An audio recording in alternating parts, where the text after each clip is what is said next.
ইংরেজি। যেমন সৌদি আরব, ওদের মাতৃভাষা কি? আরবি। ওরা মনে করে যেমন থাকে আলহামদুলিল্লাহ, এটা কি বললো? আবার দেখাচ্ছি দাঁড়াও।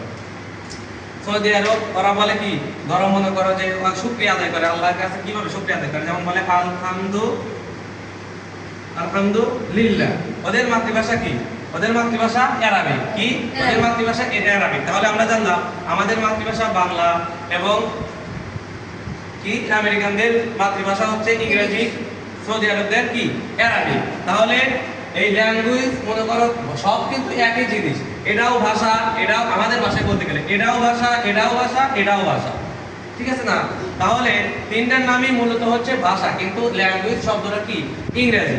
আচ্ছা, তাহলে আমরা জানলাম ল্যাঙ্গুয়েজ মানে ভাষা। এখন আমরা জানবো গ্রামার।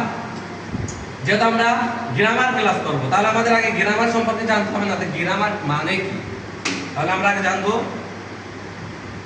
কলম ডিস্টার্ব দেয়,